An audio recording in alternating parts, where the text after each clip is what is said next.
Gon and Kirua attend the Southern Peace auction, where they watch as the tycoon Mr. Batera secures a copy of Greed Island for 30.5 billion Jenny. And he secures every other copy later.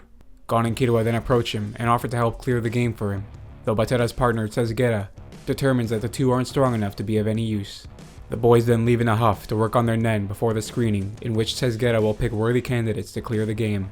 Meanwhile, Finks and Phaeton steal the copy from the auction themselves and enter the console as they are teleported into the game.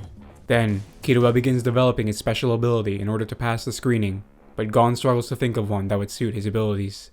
Though after a helpful hint from Wing-san, he begins applying everything he's learned to develop a powerful ability. Kurapika, having finally recovered from his interaction with the Phantom Troop, and believing that they've left the city, They haven't. sets on his way alongside Melody to escort their boss back home. Oh, isn't that sweet? Leodio's worrying about Kurapika. Mr. Batera spends half his wealth to win all 7 copies of Greed Island, then holds the screening in which Tsezguera will choose up to 32 players to enter the game. In the end, 21 players including the new and improved Gon and Kirua pass, and they are given a contract which states that they will earn 50 billion Jenny for clearing the game. The contract also states that they can't file a claim if they die or are injured, and any items they bring out of the game belong to Mr. Batera. The duo then say goodbye to Leodio and head to Mr. Batera's mansion, where they begin to enter the game one by one. Gon enters using his memory card and ring, and the rules are explained to him. The important things you need to know is that there are 2 commands the player can use: Book and Gain. Book summons a book which is used to collect certain cards in the game, and to clear the game, one must fill every restricted card slot from 0 to 99. There are also 45 free slots where any card can be placed. Using Gain turns a specified card into the item which it represents, but it cannot be turned back. That's enough rules for now. Let's just get into the game. As soon as Gon and Kirua begin their journey, they are hit with a spell which allows another player to keep track of Kirua at all times. Then Kirua scares him so he runs away like a little The bitch. duo then explore the island and learn a little more about the game, and acquire their first card. Then are offered to team up with other players in order to clear the game, but Gon refuses, and Kirua follows suit. The duo then win a tournament for a card, but are quickly ambushed and have it stolen. Then they head to Masadora, the magic city, in order to collect more cards. They are soon approached by a little girl who entered the game with them, and though they refuse to let her tag along, she follows them persistently, nonetheless. Elsewhere on the island, Shanark explains to Shizuku and Kotopi that the island is actually somewhere in the real world. Then they agree to find Finks and Phaeton, who have split up in a contest to see who can kill the most players. After helping a village inflicted with disease, Gon and Kirua continue on to Masadora, and put their training into practice along the way. However, they are stopped in their tracks by a frustrated Bisky Kruger, the little girl who was following them, as she is fed up with how they are wasting their potential. Bisky reveals that she learned Nen over 40 years ago, and is the one who taught Wing-san. Then she proceeds to train the boys in Nen. She tests them by first having them take on a bounty hunter who attacked her, with the goal of defeating him within 2 weeks, without leaving the crater. After a week, the boys progress enough to defeat him on their own, then he surrenders and departs, ready to lead a normal life.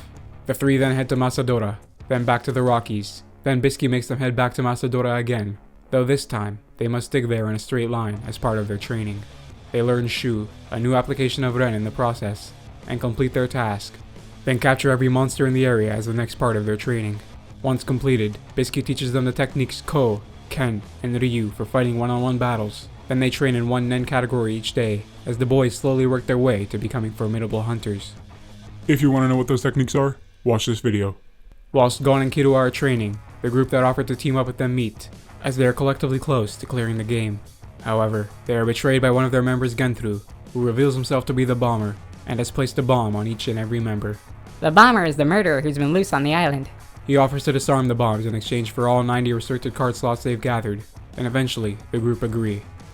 Side note, the troop members try to enter Greed Island from the real world, but are kicked out by a game master.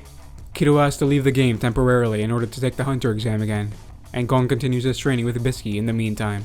They are then approached by one of the bomber's victims, who warns them of what happened, and he then uses his Nen exorcism ability to remove the 4 Nen from his body, just as Genthru and his associates detonate everyone's bombs after getting what they want.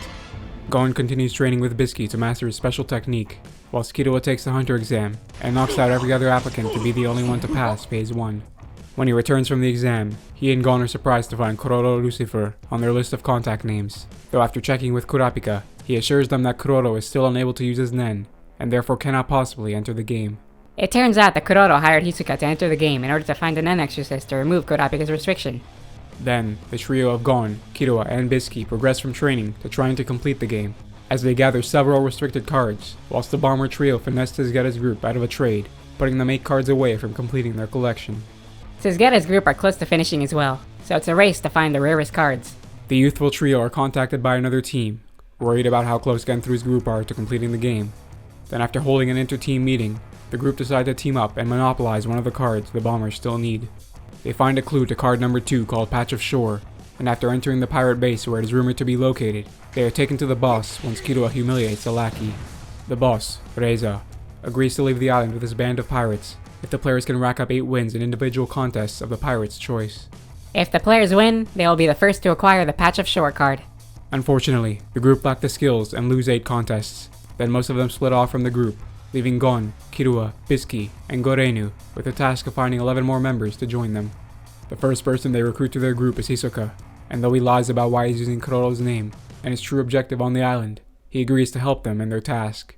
They also recruit Tezgetta and his 3 allies, then fill out the remaining spots with nobodies, as they take on Reza and his band of pirates yet again. When Reza realizes his opponents are more formidable than last time, he takes charge and chooses an 8-on-8 dodgeball match as his contest, with 1 win equaling 1 knockout. Hey yo, you ain't have to do bo-bo-bo like that.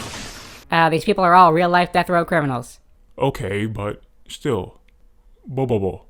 Reza is a game master, and when he discovers that Jing's son is standing in front of him, he resolves to give it his all.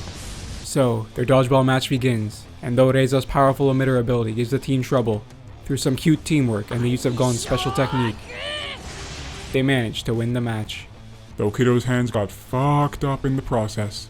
Before he leaves the island as promised, Reza tells Gon that Jing isn't here, but tells the young boy about how his father believed in him when nobody else would, then encourages Gon to find him. Great, so no progress there really. Oh yeah, and Jing also created the game. I don't know if I mentioned that before. Then, the group acquire Patch of Shore, and they are immediately contacted by Genthru, who demands they hand over the card in return for sparing their lives. Gon is carrying the original card, but Genthru believes Tezgetta is carrying it, so Tezgetta offers to act as a decoy and give Gon's group 3 weeks to come up with a way to defeat Genthru. Hisoka, having left the group after having his fun, is contacted by the troop and informed that they have found the Nen Exorcist. So apparently Kiddo's brother is a troop member now. And eventually, the Nen Exorcist agrees to leave with Hisoka to exorcise Kurapi's Nen from Kuroro. As Gon continues training with Bisky, Killua lets his hands recover and thinks of a plan to defeat Genthru, whilst Tezgetta's group play a game of chicken with the bombers to buy time, which takes them outside of the game. Now back in the mansion, Tezgetta discovers that Mr. Batera has given up on his goal of clearing the game due to his lover dying, and so he and his group take him and split, leaving the bombers to camp out the entrance to the game to ensure they don't return. Gorenu is actually the one holding the cards Tezgetta collected. I know, confusing stuff. After they confirm Tezgetta cannot return to the game, Genthru's group turn their focus to Gon's group, and the young trio act as if they're caught off guard, though they have been preparing for this moment for weeks. The trio split up their opponents, and Bisky reveals her true form, easily overpowering the bomber Bara, whilst Killua uses his wits and electricity to overcome the bomber's sub. Though not part of the group's plan, Gon's pride leads him to challenge Genthru directly, with the goal of getting him to use his ability on him. He succeeds in his stubborn task, though loses an arm in the process, then reverts to the original plan and successfully knocks out Genthru. Once the bomber trio are captured, they use Breath of Archangel to heal their injuries, along with Gon's. Then Gorenu gives them the rest of his cards, giving them 99 of the required 100. He agreed with Tezgetta to give up on the game, so long as Gon is the one who would receive the cards. In order to acquire the last card, an island-wide quiz takes place on the cards in the game, and the player with the most correct answers gets card number 0. Gon wins the quiz, gets the final card, and receives an invitation to meet the island's ruler. He heads to the castle, where he meets some of his father's friends, Tvunsan and List. Then they explain that Greed Island was created by Jing and 10 of his friends, with the name Greed Island coming from the first letter of each of their names. Once they finish their celebrations, the trio choose a card each from their binder to take back to the real world. Bisky gets the gemstone she's been dreaming of, whilst Gon cleverly finds a way to get a hold of an accompany card. So, Gon and Killua say goodbye to Bisky, then use their accompany card to transport to Jing, as Gon prepares to meet his father for the first time since he was a baby. Hold on, wait, pause the video. Really, Hunter x Hunter? Really? This is so inappropriate. How could you put this on the screen? Dude, I don't think it's that serious, relax. No, I've got something to say about this. So that is the video. Once again, I am back. COVID has been defeated, and the giveaway winner for the 500 subscribers has been chosen by now. I appreciate all of you for taking part in that, and and for just being subscribed to my channel in general. I love you all. And if you want to prove you love me, you might as well like, comment, and subscribe if you aren't already. So with that being said, Chimera Antark next week. Oh, it's going to be dreadful. It's like 60 episodes I got to summarize, but I'll do my best. Maybe I'll split it into 2 parts. I don't know. We'll see. I really just want to make it 1 part. But anyways, that's enough talking from me. I'll catch you guys then. Take it easy, and peace.